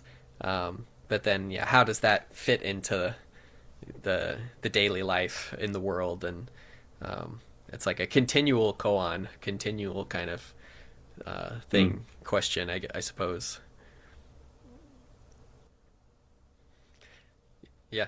Mm. Yeah, well, the hope is, of course, like just like this realization, I can use this spoon also to feed others. I can play the game in a way that's more enjoyable to myself and also to the others. If I stop counting, counting only the points that I collected. Um, so hopefully, I mean, hopefully we can connect it to realizations like this, Yeah. rather than saying, "Oh well, I don't have to play the game anymore." Like I excuse myself. You can collect points and feed me if you want to, but rather, I'm gonna join the game again. But I found a different way to play this. Let's Mhm. maybe you also want to try to play in a different way because actually it's more enjoyable like this. Yeah, I think that's a good point. Like a lot of these insights can help one to play the game without taking the game so Mm, seriously, or knowing that there's more mm, to life than just the game, but that yeah. part of living is playing the game. So it's like you can, Mm, play it without being so attached to the outcome. It's like playing for the sake of playing the game instead of playing to win, supposedly. mm, Um, mm, but this brings up something else that I wanted to go into with you, which is the this idea of the bodhisattva, and mm, Zen is a branch of Mahayana Buddhism, and Mahayana Buddhism has that ideal of the bodhisattva, this being that dedicates their life to the benefit of mm, others. And even in Zen, there's mm, those four great vows that they chant about, sentient beings mm, being numberless. I vow to save them. Um, mm, First, I'll just to tie it to the previous conversation was I think that also comes, this compassion for all beings, I think comes as a natural result of the Mm, understanding of that interconnection. It's like when I see mm, that what I call myself is actually made up of all these other, beings that I'm in relationship with, that makes me want to live in a greater mm, relationship with them. When I see that mm, the consciousness in me is the same as the consciousness within you, then I feel I have more compassion for you because I can kind of imagine what it's like to be in your shoes, or just to also be dealing with the challenges of human life, like birth, death, sickness, aging, these realities we all face. Um, so I think that this compassion kind of arises naturally from those. But I wanted to ask you about the bodhisattva mm. ideal and how Zen approaches that, because the Tibetan Buddhists will approach this idea of helping all beings in a way that's perhaps different than Zen approaches it. Um, Mhm. yeah, curious what your thoughts on all that are. Mm, at least in my mind, that again has to do a little bit with absolute truth and relative truth. In Zen, we also chant the Bodhisattva vows. All the number of living beings out there, you can't count them, but I vow to help them all, is the first one. Um, Maybe first about, well, the concept of Bodhisattva. Originally, it was kind of the stage between what we are now and what we eventually will be when we become a Buddha or an Arhat. We practice as bodhisattvas. We aren't fully enlightened yet, but we try to improve, and practicing for others is part of that. But then once you become a Buddha, there's no need to become a bodhisattva anymore. And Dogen Zenji kind of flipped that, and maybe that's also kind of a Mahayana flip. It almost sounds as if the Bodhisattva is even beyond the Buddha. In Mahayana, it sometimes sounds that a Bodhisattva is already fully enlightened. He could enter nirvana any time, but he vows to postpone that, to stay in this world, be reborn, in order to help others, like the Dalai Lama, for example, 14th reincarnation. He supposedly is a completely enlightened being. He could enter nirvana any time, but he comes back to help others. That's a bodhisattva. And I said it has to do with absolute truth and relative truth, because this returning to this world to help others or trying to improve to become a Buddha in the future only makes sense in the relative world where there is a future and there are others who still are in suffering and you try to help them. From the point of absolute truth, it's all one. Once you attain nirvana, once you um, let go of these concepts of samsara nirvana, there's only the now, there's only this. There are no others whom you need to help. There's no future Buddha to attain. The moment you sit down and let go of everything, you are a Buddha. There's nothing more that you need to do. Everything is done in that moment. And that's something that you often hear in Zen. And this is something that I often find, especially in the writings of young Dogen. The only thing you need to do is sit down here and now, let body and mind drop off. And apart from that, no other practices, even the precepts in this moment where you let go. All of the precepts are kept. There's nothing more you need to do.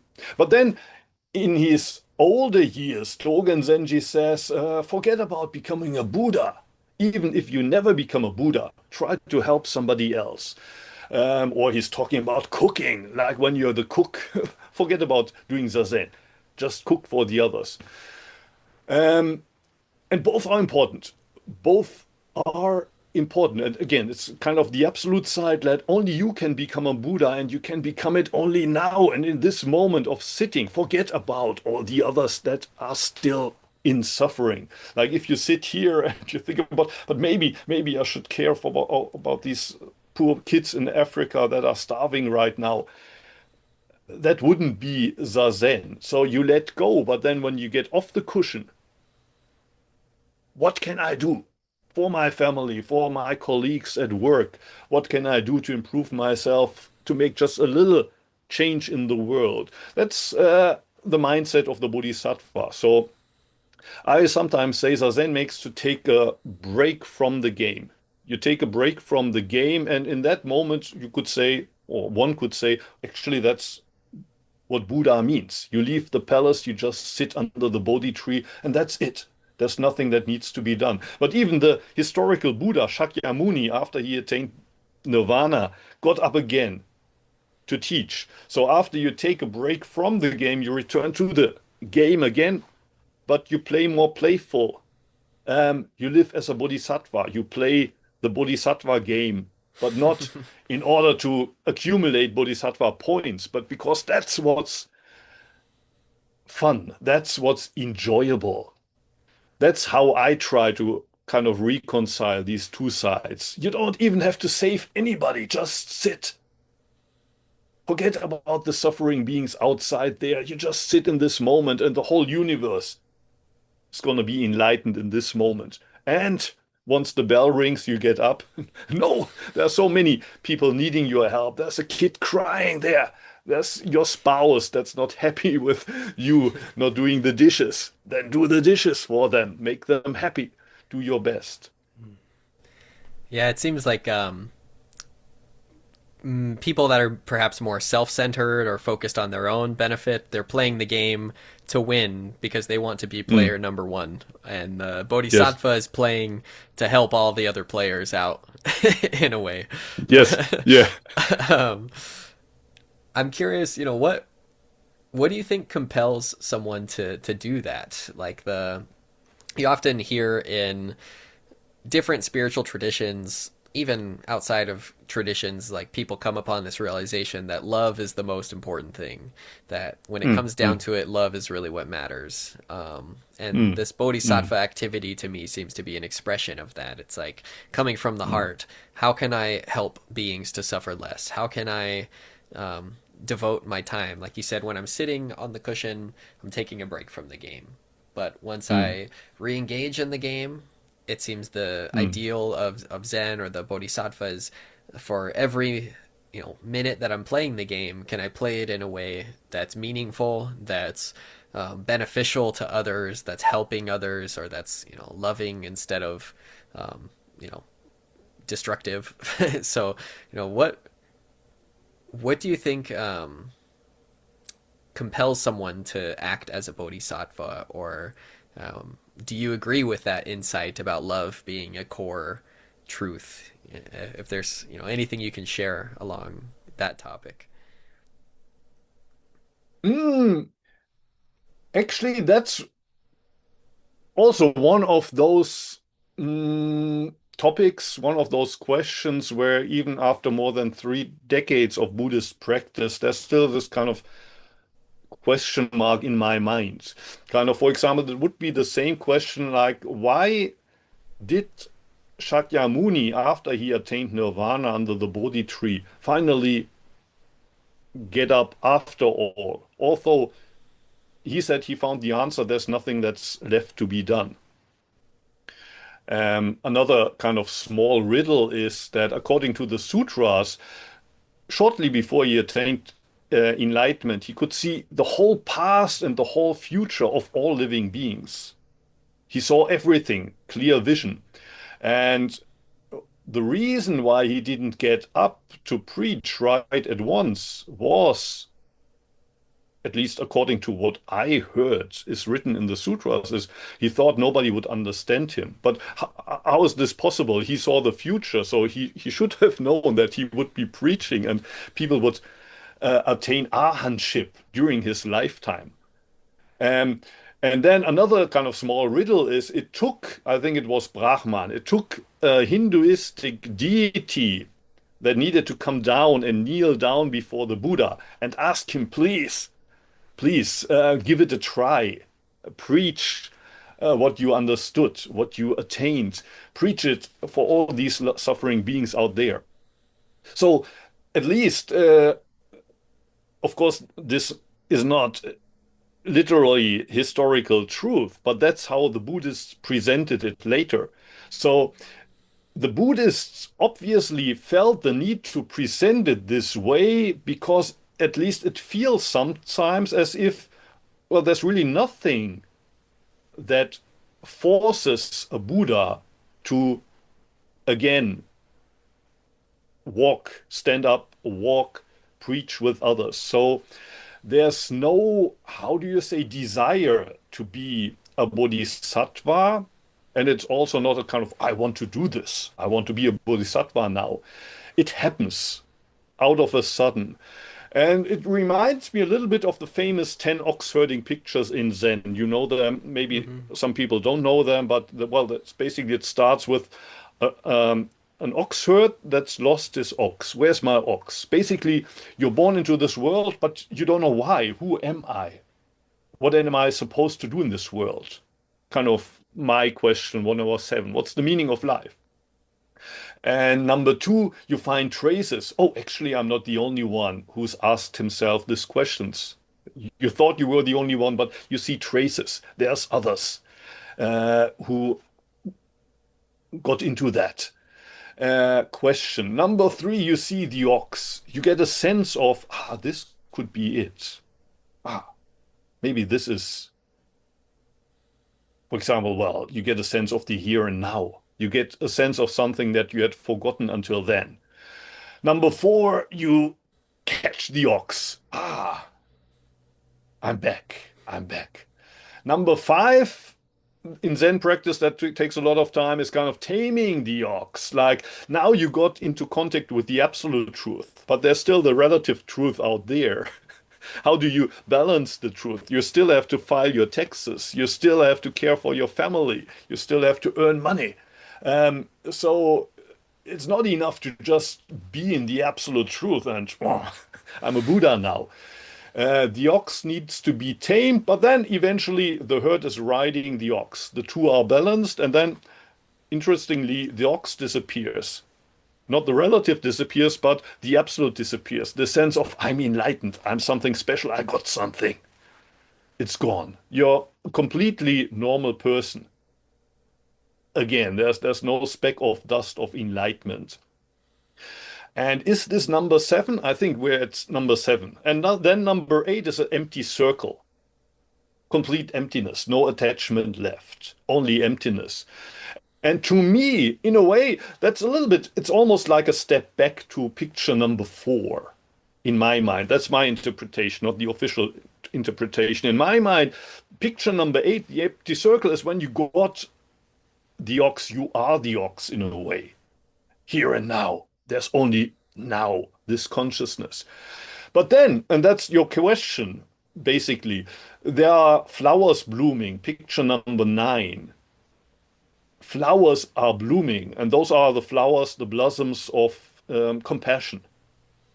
Something calls you back into the world. You want to return to the game, but you want to play it in a different way, in a more playful way. And well, the question you asked is, where do these blossoms come from? And again, I don't know either. But for some reason, it doesn't end with the eighth picture. It could end there. There's only this empty circle, nothing. Nirvana, nothing left to be done. There's no need to even be a bodhisattva now. There's no need for the Buddha to live until he's 80. He could have died then when he was 35, 36. He could have died. No reason to eat anymore. But he didn't. He got up, he lived for another 45 years or so. And that's then pictured in the 10th picture. You turn to the marketplace with empty hands, but you relate to people, you listen to them, you share yourself, share your time, share your energy with others. That's picture number 10. So the question is why don't we stop at picture number 8? We could stop there. Absolute truth, emptiness achieved, mission accomplished, so to speak. But something tells us no, something is missing here. I'm still attached maybe to my enlightenment. Form is emptiness, but also emptiness needs to manifest as form. Emptiness is manifesting in a different way of playing the game, so to speak. When you said, I'm glad that you went through the ox herding pictures too. That's uh, the metaphor or picture in Zen I really appreciate. But as you mentioned with the ninth one with the flowers, like where does that come Mm, from? I don't know. mm, I mm, think what it made me think about was, if I see somebody hurting, I don't have to think mm, about wanting to help them. I just help them. mm, But if mm, in my mind I have all of these things, like if I have anger towards that person, if I have, mm, some sense of competition or jealousy towards that person, or I'm just really focused on myself, I don't have time for that person. There's all these inner mm, things in my mind that might prevent me from that natural response of just helping the person in need. So I think it might be something kind of like that this Zen practice or Buddhist practice kind of points to, where the mm, starting point for many of us before we go on the way or the journey is this kind of very mm, focused on the sense of self, on the sense of me, on mm, playing the game better, being, winning the game. It's like very much about me, and my circle of mm, compassion is kind of restricted to me and maybe mm, some of my family or close friends, but it's like this restricted circle. And then as I practice and as I start to see that a lot of that is coming from greed, mm, self mm, centeredness, attachment, desire, craving, all of these things that are actually causing me suffering. And I start to transform some of those or heal them or let go of them, whatever they are.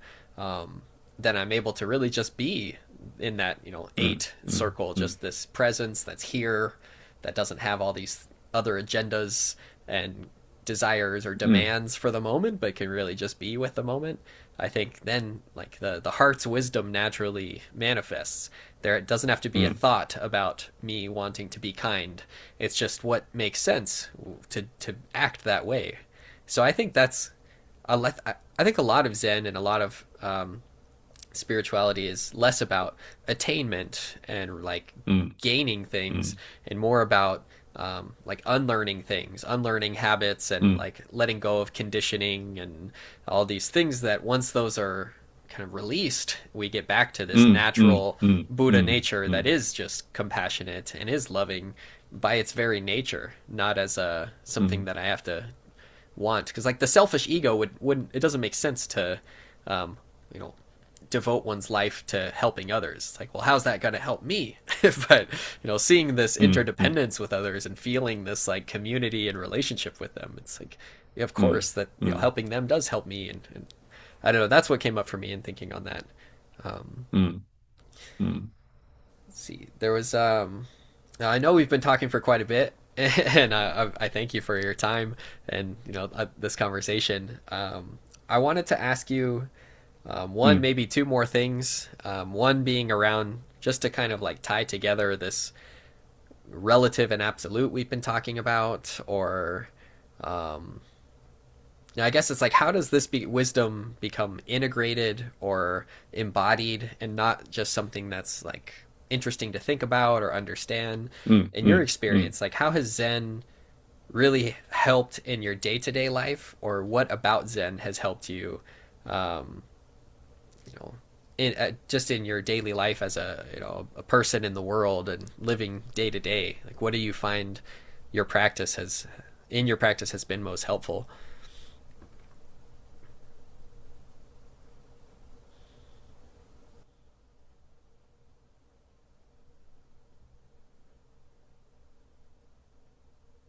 Well, everything I would say. I mean,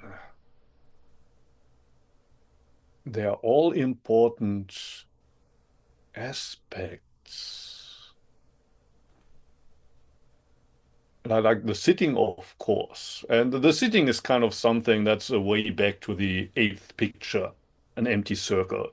30 minutes during the day, maybe in a whole hour, where I don't have to play any role. I can take a break from the game. I don't have to achieve anything. I don't even have to achieve calm of mind. I don't have to even be mindful. I can just be here in this moment.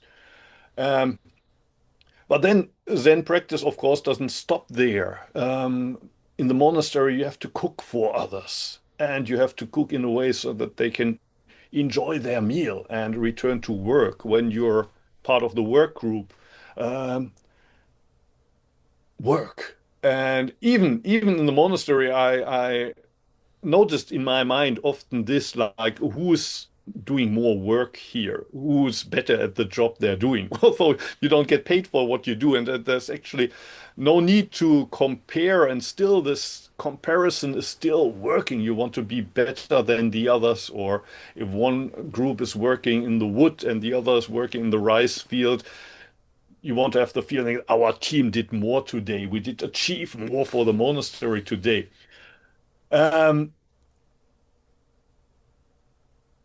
and well, then help practice can realize how stupid that is, but also at the end of the day that your mind is still playing the same game after all these months and years. My mind is still trapped by this. I thought I attained enlightenment when I had this special experience on the cushion, but actually you return to the old habits. So work in a team helps you see things differently. Standing alone in the kitchen, cooking for the others while they're working outside. Um, Taking a phone call in the middle of the night when somebody's calling the monastery, they're in distress and you are tired. You have to get up the next morning at 4, but still you want to be there for them, listen to them. All of those are valuable teachings. There's really nothing in life that wouldn't be a teaching. So do you think even just that perspective, like seeing everything as a teaching, perhaps is a helpful way to approach moment by moment? For sure. For sure. Yes. Yes. Beautiful. This ties Yeah, me to when your neighbor turns on the music, when you try to meditate, that's a helpful teaching. That's upaya, like they call it. That's upaya. He's using a skillful means on you to test your bodhisattva mind. yeah. That's when you can learn. Yeah, I think that's a great one because, often people think meditation, or it's like, oh, this Mm. person's playing music. I can't meditate now. I need them to be Yeah, quiet so I can be at peace. yeah, Or it's like, that's not yeah, meditation. It's like, can I be at peace yeah, with the chaos, with the disturbance? yeah. Um, Yeah, somebody asked me the other day, like that there's a playground close to where he's living. Like when the children are making all these noise, how can my mind return to the here and now? And my answer was, well, the children are doing that for you. The children are getting your mind back to the here and now. When you meditate, your mind is somewhere. But when the children make noise, that's when your mind returns to the here and now. Be thankful. Be thankful to the children making all the noise. yeah, that is the here now. That's what's happening here now. Exactly. Hmm. Yeah. Yeah. Well, one last thing I'd love to ask you. I guess it's basically the same question, but maybe framed a little different to Mm, mm, but I'm curious if you had something that you um, would share to somebody that's on a spiritual path. Again, I mm, hesitate to call it a spiritual path, but I find that people, often people aren't interested in these topics at all. and, mm, mm. and so for those that are, that have been exploring themselves, trying to understand their mind or their life, what's some advice or guidance you would offer to someone that could perhaps save them a lot of trouble? Like something maybe you wish you would have known when you began your practice. Is there anything that stands out to you that you think would be just helpful for somebody as like a little breadcrumb along the path to help them find their Mm. way? Yeah, I mean, I guess we covered a lot of that already in the talk we had. But one thing is that often at the beginning of the path, you have this gaining mind. I want to get out of suffering. I want to attain enlightenment. And it's natural. And you could also argue if you don't have that, well, how is practice even possible? Nobody would get down on the cushion, sit down on the cushion if they wouldn't somewhere in their mind think, well, this is going to help me. If this is not going to help me, nothing else will. But don't forget this gaining mind, this idea, I want to get something somewhere else, is exactly what takes you out of the here and now. So sooner or later, forget about this. Even if this is really good for nothing, I put my heart and soul in just sitting when I sit, or just doing the dishes when I do the dishes.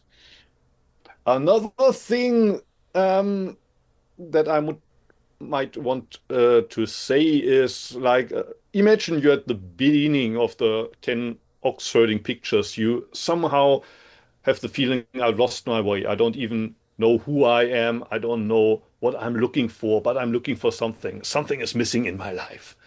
Um, Rather than now go for the teachers and ask them, please tell me what I've been missing all the time. Um, Go deeper there in this moment. What are you looking for? What is pulling you in this moment? Kind of where's this feeling something is missing from? Allow yourself to really get into there. What is missing here, or who thinks something is missing? Um, what could that be? And maybe this is also something that's the feeling something is missing is not a pleasurable feeling, but actually that's something that's leading us towards the path. So we should appreciate this feeling and kind of allow ourselves to really. Hello, welcome back. Oh, that's such a inopportune moment to lose connection. No, well, you got the re-recording on my side. Okay, good. Well, what I was just saying, allow yourself to enjoy this feeling, appreciate this feeling. Something is missing, something needs to change in my life. Um, and then, I mean, finding a teacher, finding a tradition that speaks to you is also incredibly valuable. But you also need to somehow trust your own intuition, just this way-seeking mind that you have in the beginning, and allow yourself to for that to grow roots. Like when I was the abbot of Antaiji, the first question that I would ask to people is, why did you come here?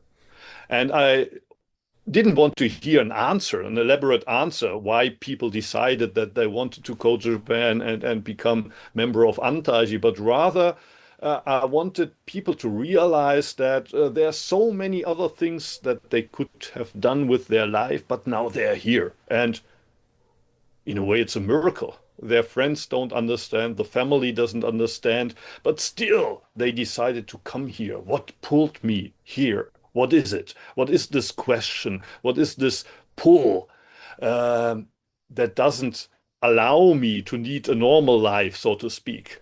I could have looked for a normal job, um, look for girlfriend, look for boyfriend, like all the others do.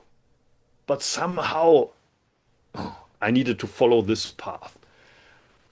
Why is that? And well, if you really get deep into this feeling, then I'm sure you will find your path. You will find a teacher um, that speaks to you. But well, allow yourself to really also well enjoy the first stage of the ox herding pictures, being totally lost, feeling almost displaced in this world, feeling like an orphan in the universe.